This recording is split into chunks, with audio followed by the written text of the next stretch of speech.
The quantum resonance chamber at the Singapore Quantum Research Institute hummed with an otherworldly tone as Dr. Sarah Chen adjusted the final settings. Her life's work, creating stable quantum entanglement fields for instantaneous communication across vast distances, was about to reach its defining moment.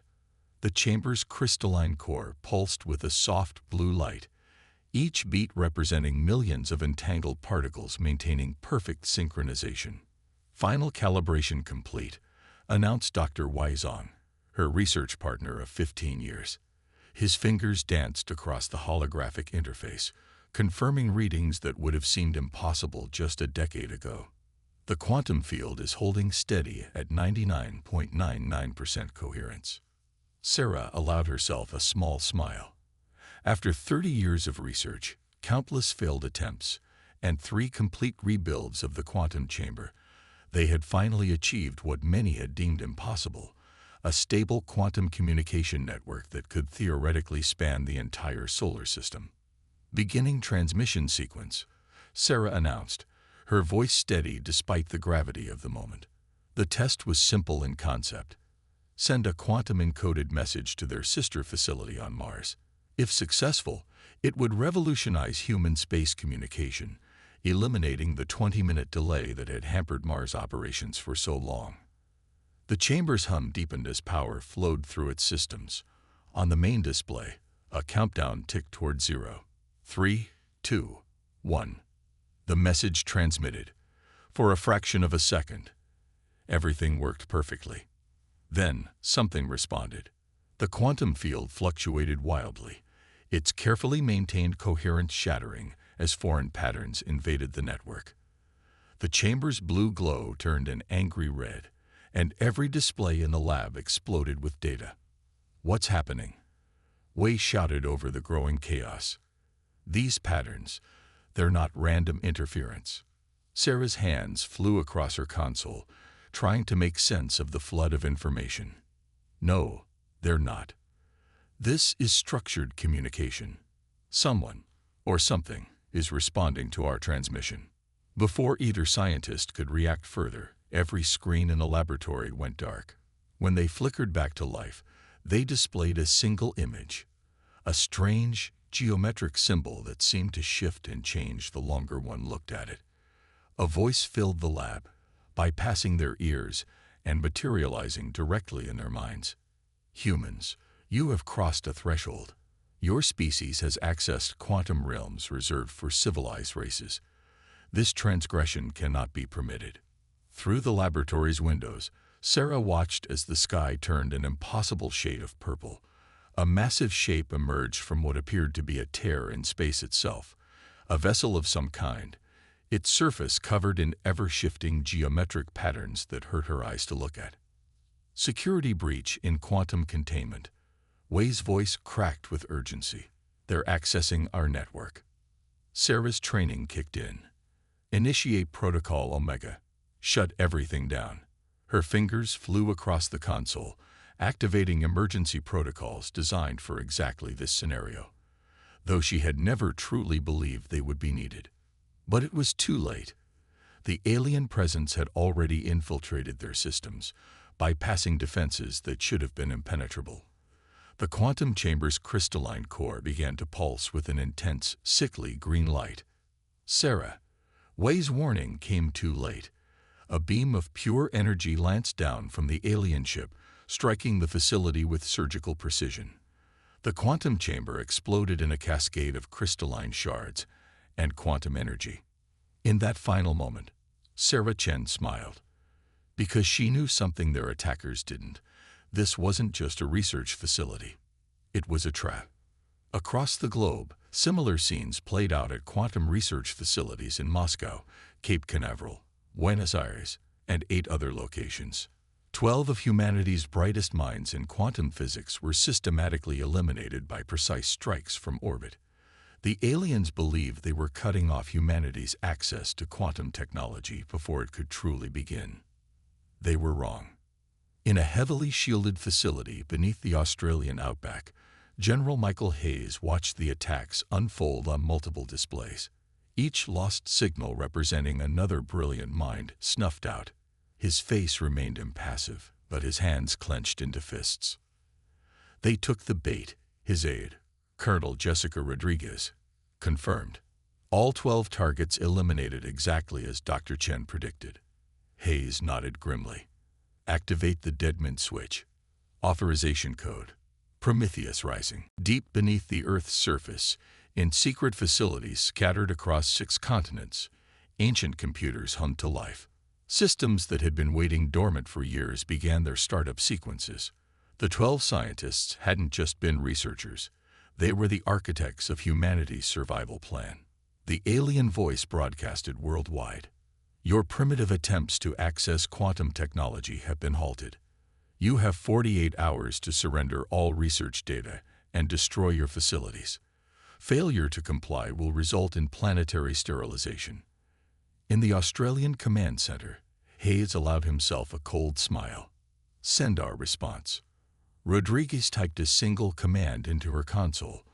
Across the planet, humanity's real quantum network activated. Not the primitive prototype the aliens had detected, but something far more sophisticated.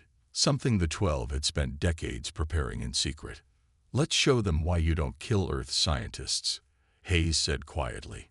Initiate Operation Dead Switch. The real war was about to begin, and humanity's fallen 12 had ensured it would start with a bang. The alien vessel hung in low Earth orbit like a geometric nightmare, its crystalline surface refracting sunlight in ways that defied physics.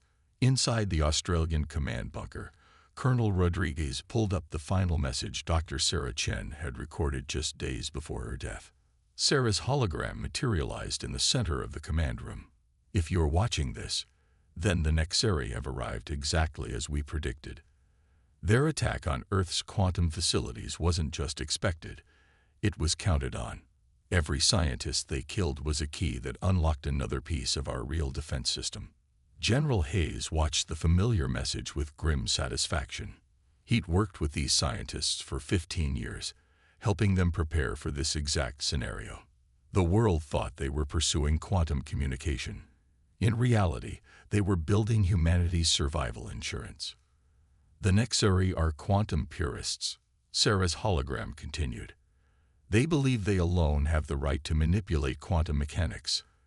Every emerging civilization that reaches our level of quantum understanding faces the same choice: submit or be destroyed. We chose a third option. Across the globe, hidden quantum cores activated in perfect synchronization.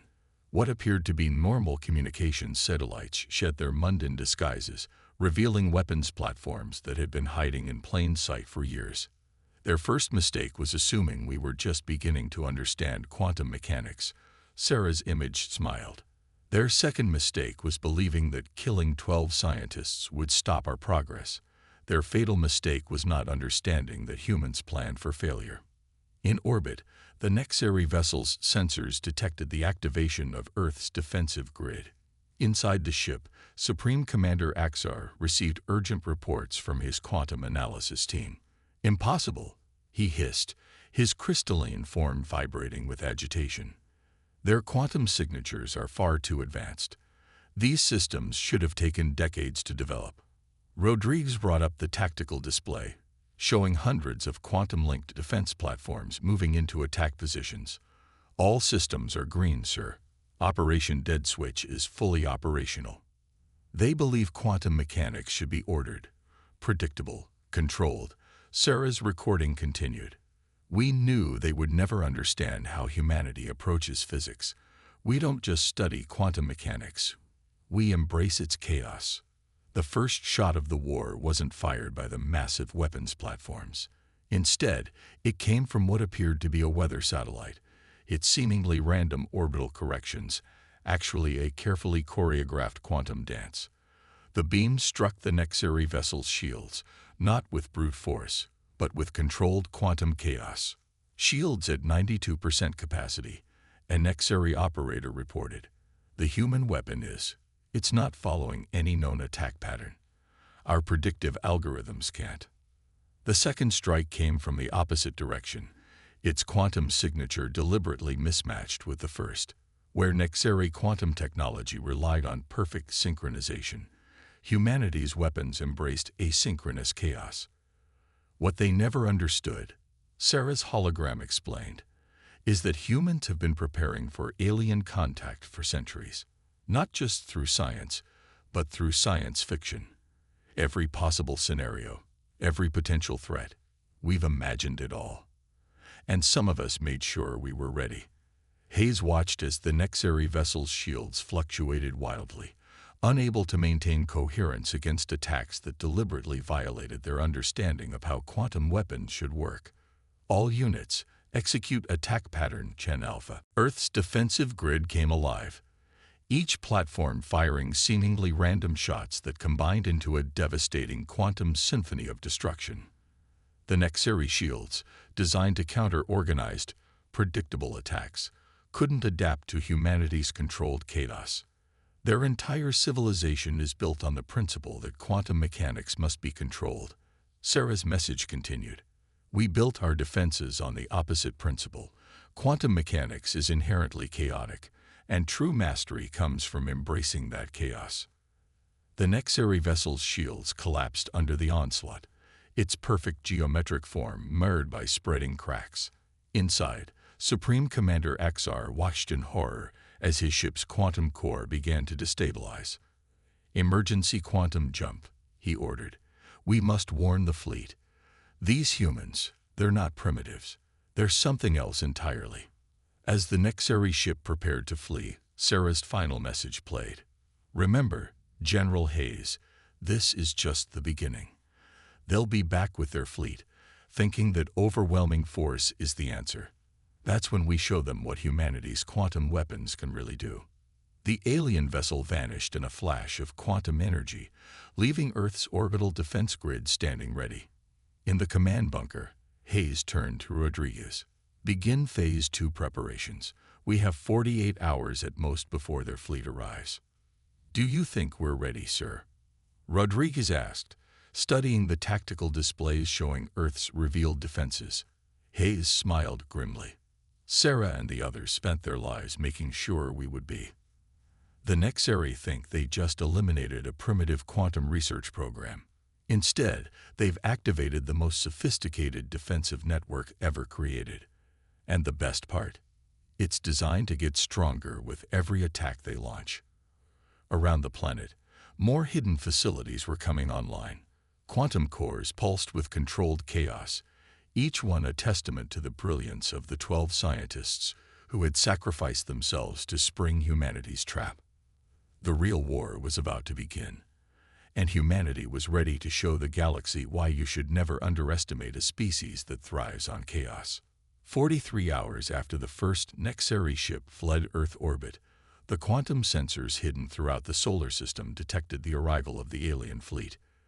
They emerged from quantum space in perfect formation, over 300 vessels arranged in a crystalline pattern that mirrored their ship's geometric design. In the Australian command bunker, now designated as humanity's primary defense command, General Hayes studied the tactical display with cold calculation.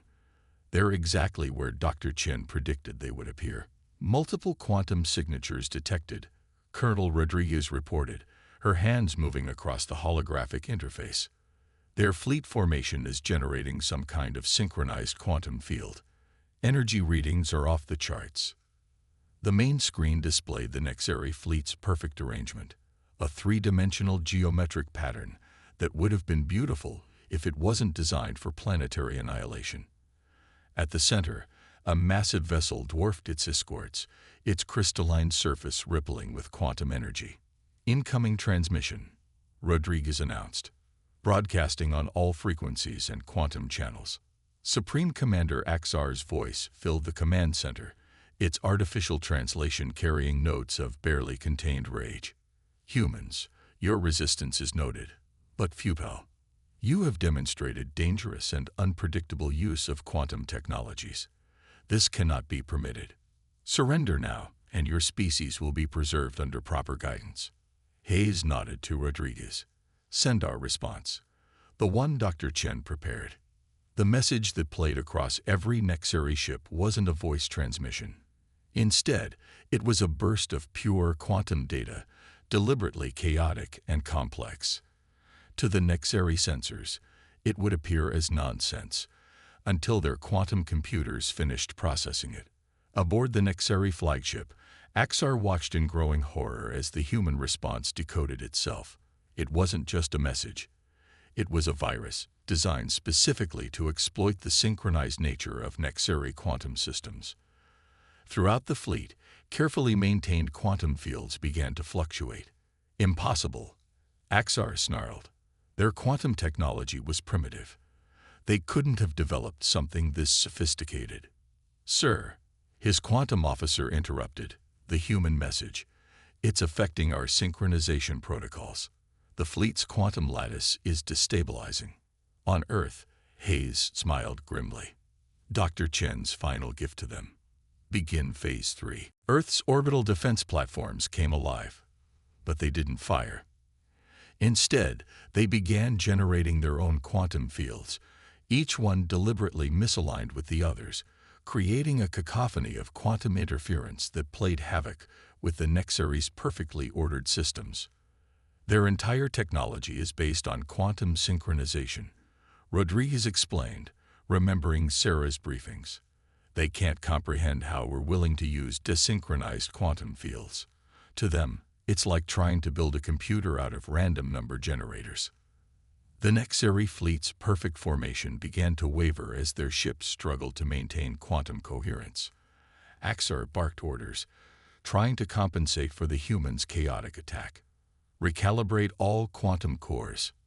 Maintain fleet synchronization at all costs. But the humans weren't done. From the dark side of the moon, a hidden facility activated.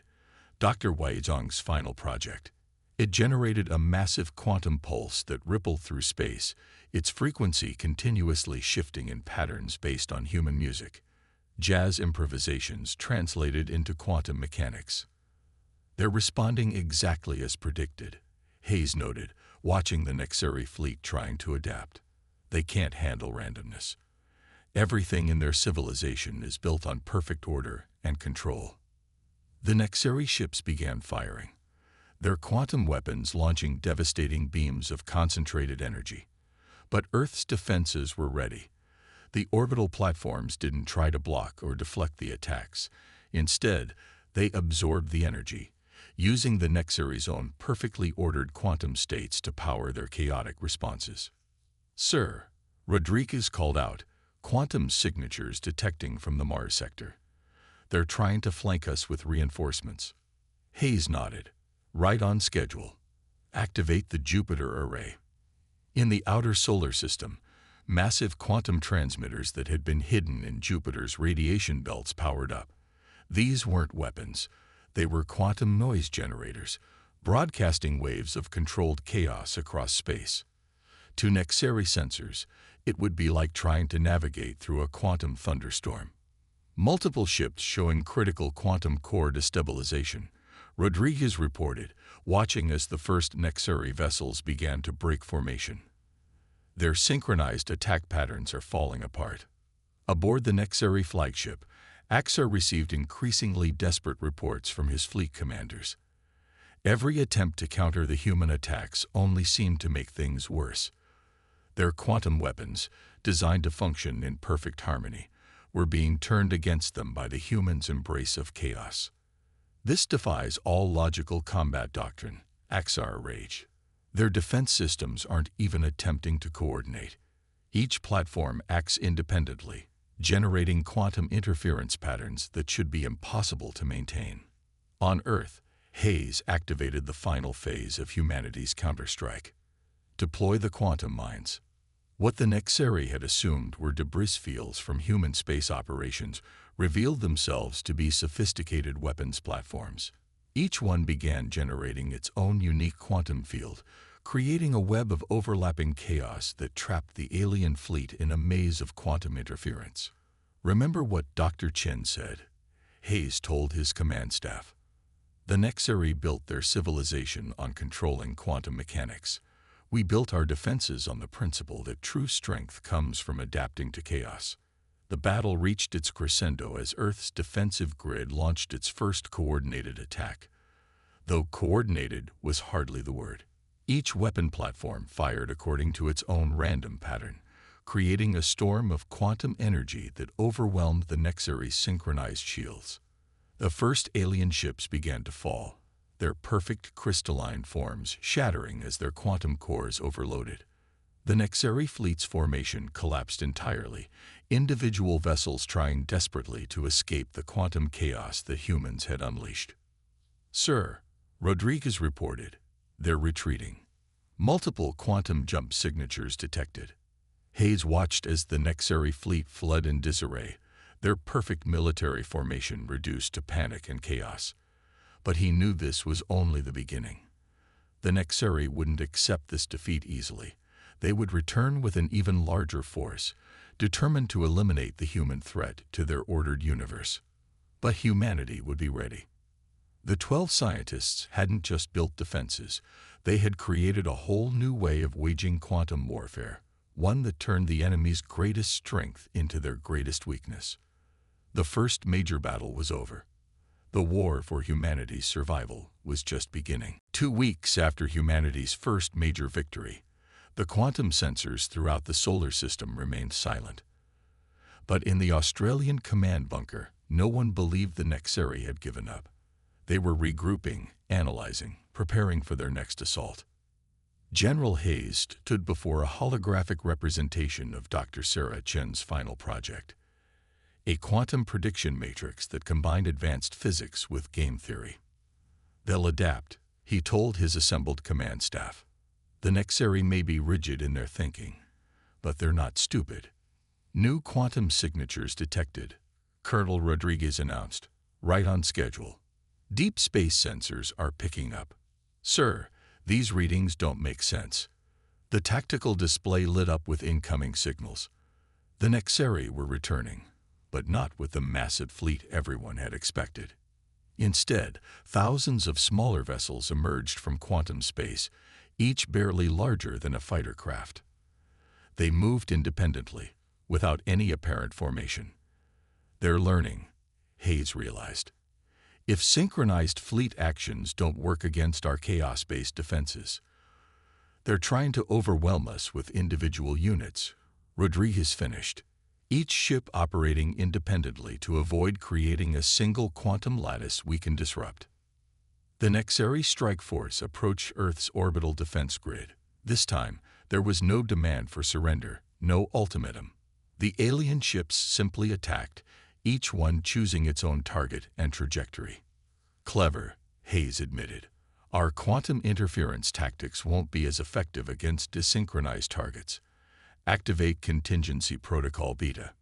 Deep beneath the Atacama Desert, a facility that had remained dormant during the first battle powered up. Dr. Weizhang's last project, a quantum predictive engine that didn't try to impose order on chaos, but instead learned from it. "The Nexary think they can beat us at our own game," Hayes explained as the system came online. "They don't understand that chaos isn't just our defense, it's our teacher." The predictive engine analyzed the Nexary attack patterns, not looking for order or synchronization, but for the telltale signs of artificial randomness.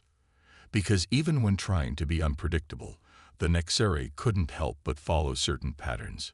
"Found it," Rodriguez reported. "Their ships are using quantum randomization protocols, but they're still based on their fundamental mathematics. They can imitate chaos, but they can't truly embrace it." Hayes nodded. "Execute attack pattern Zhang Delta." Earth's defense platforms began firing, not at the Nexary ships themselves, but into seemingly empty space. Each shot created a quantum disturbance that appeared random but was precisely calculated to interact with the Nexary's artificial randomization fields. In space, the alien vessels started experiencing mysterious malfunctions. Their carefully programmed random patterns began to sync up against their will, drawn together by the humans' quantum manipulations like iron filings aligning with a magnetic field. Aboard the Nexary command ship, hanging back at the edge of the solar system, Supreme Commander Axar watched in disbelief. "How?" We abandoned synchronization protocols. Our ships are operating chaotically, just like theirs. No, Commander, his quantum science officer corrected. They're operating on programmed randomness. The humans, they're doing something else entirely. They're using true quantum uncertainty, harmonizing with the natural chaos of space itself. The battle transformed into something unprecedented. The Nexari ships, trying to maintain their artificial randomness, found themselves being herded by Earth's quantum fields into ever larger clusters. Each cluster began resonating with the others, creating exactly the kind of synchronized target their new strategy had been designed to avoid. They still don't understand, Hayes said, watching the tactical display. You can't just imitate chaos. You have to become one with it. Earth's orbital grid unleashed its full power. This time, instead of disrupting synchronized quantum fields, the defense platforms created quantum attractors, fields that turned the Nexari's attempts at randomness against them, forcing their ships into unwanted formations that made them vulnerable. Multiple quantum core breaches detected, Rodriguez reported. Their ships, they're synchronizing themselves to death. The Nexari attack force dissolved into chaos. Real chaos, not the programmed randomness they had tried to employ.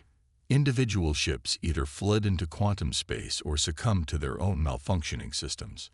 But Hayes didn't celebrate. On his tactical display, he could see new quantum signatures gathering at the edge of the solar system. Much larger signatures. They'll try something new next time, he told his staff. The Nexari are learning, evolving. But so are we. In orbital facilities around Earth, new defensive systems were already under construction, based on principles that the 12 scientists had only theorized about. Quantum technology that didn't just use chaos or imitate it, but emerged from it naturally, like life itself had emerged from the primordial chaos of early Earth. They killed 12 of our best scientists, Hayes said quietly. But they didn't understand what those 12 had created. We're not just fighting a war anymore. We're forcing an entire civilization to confront the fundamental flaw in their worldview. The quantum sensors continued tracking the gathering Nexari fleet. The next battle would be different, possibly unlike anything humanity had prepared for. But that was exactly what humans did best. Adapt, improvise, and find order in chaos itself. In the depths of space, Supreme Commander Axar prepared his final strategy. If the humans could not be defeated by order or imitation of chaos, then perhaps they needed to face something else entirely. The pure, unrestrained power of quantum space itself. The war was entering its next phase, and the stakes were about to become higher than either side had imagined. The quantum storm hit without warning. One moment, space around Earth was normal. The next, reality itself seemed to tear apart as Supreme Commander Axar launched his final offensive. The Nexari had decided if they couldn't defeat humanity's chaos, they would unleash something far worse. Multiple quantum ruptures detected, Colonel Rodriguez reported, her voice steady despite the unprecedented readings on her displays. They're tearing open quantum space itself. General Hayes watched as the tactical hologram showed reality fracturing around Earth's orbital defense grid. The Nexari weren't just using quantum mechanics anymore. They were breaking it, creating zones where the normal laws of physics began to break down. So this is their endgame, Hayes said quietly. If they can't impose order, they'll try to drown us in pure quantum chaos. The Nexari fleet emerged from the ruptures, their crystalline ships now darker, absorbing light instead of refracting it. They had modified their technology to channel the raw energy of quantum space, sacrificing their precious order for power they barely understood. Incoming transmission, Rodriguez announced. Supreme Commander Axar's image appeared, his crystalline form now shot through with veins of darkness. Humans, his voice resonated with new harmonics. You forced us to this. If we cannot maintain order in this galaxy, then let chaos consume everything. Starting with your world. Hayes looked at the tactical display, watching as Earth's defensive grid struggled to cope with the quantum anomalies the Nexari were creating. Their previous tactics wouldn't work against this new threat. But then, they had prepared for this too. Initiate final protocol, Hayes ordered. Authorization code, Phoenix Rising. In 12 locations around the planet, buried deep beneath the Earth, quantum cores designed by the fallen scientists powered up. But these weren't weapons or shields. They were something else entirely. Sir, Rodriguez called out, quantum harmonics are stabilizing. The ruptures aren't expanding anymore. Hayes nodded. Dr. Chen's true legacy. She knew the Nexari might try this. You can't fight pure chaos, but you can guide it. The 12 quantum cores weren't trying to contain or control the quantum chaos the Nexari had unleashed. Instead, they were working with it, creating patterns that emerged naturally from the chaos itself, like fractals forming from mathematical iterations. In space, the Nexari fleet faltered as their quantum ruptures began behaving in unexpected ways. Instead of spreading uncontrollably, the chaos was forming structures, complex patterns that grew more organized the harder they tried to disrupt them. Impossible. Axar raged, watching his ultimate weapon turn against him. You cannot create order from pure chaos. That's exactly what life does. Hayes responded to the open channel. Life itself emerged from chaos, creating order not through control, but through adaptation and evolution. That's what your civilization never understood. The quantum cores continued their work, transforming the Nexari's destructive chaos into creative forces.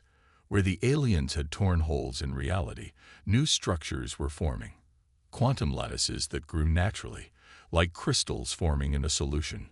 All defensive platforms, Hayes commanded, execute final strike pattern. Earth's weapons fired, but they weren't targeting the Nexari ships directly. Instead, each shot was precisely calculated to interact with the quantum structures that were naturally emerging from the chaos.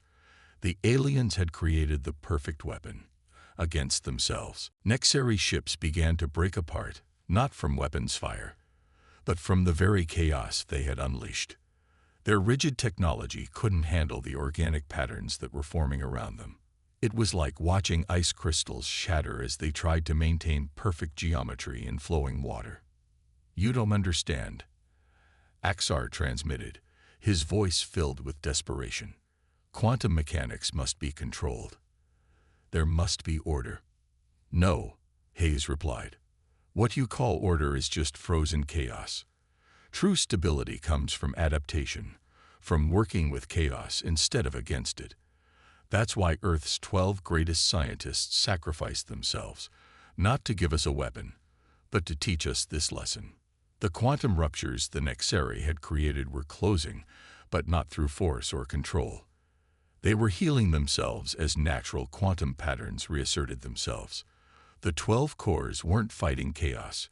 They were reminding it how to dance. In a final, desperate move, Axar ordered his fleet to channel all their power into one massive quantum disruption. A blast of pure chaos erupted from the combined Nexari ships, racing toward Earth like a tsunami of broken reality. But when it hit Earth's quantum defense grid, something beautiful happened.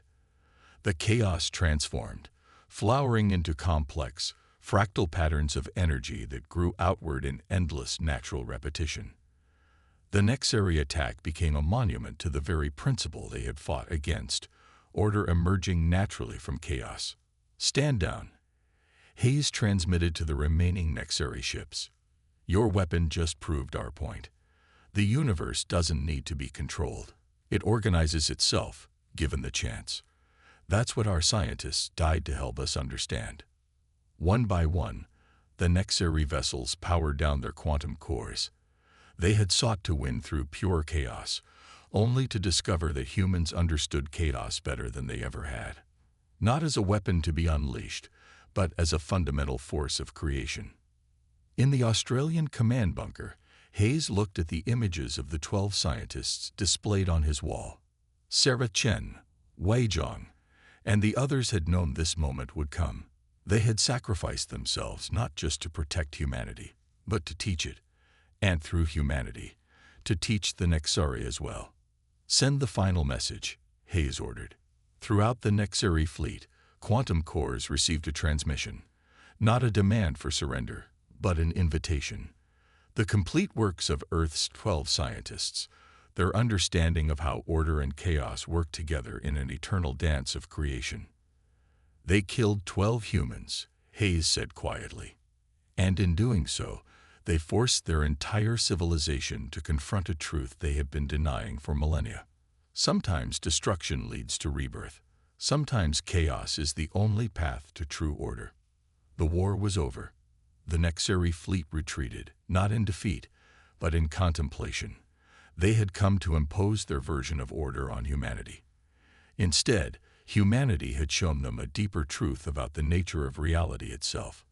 In orbit around Earth, the quantum structures created during the battle remained, slowly dissolving back into normal space. They left behind a pattern of quantum echoes that scientists would study for generations, a permanent reminder that true strength comes not from controlling chaos, but from learning to dance with it. The 12 had fallen, but their legacy would reshape not just humanity's future, but the future of all quantum-capable civilizations. Sometimes, the most important battles aren't won through force, but through understanding.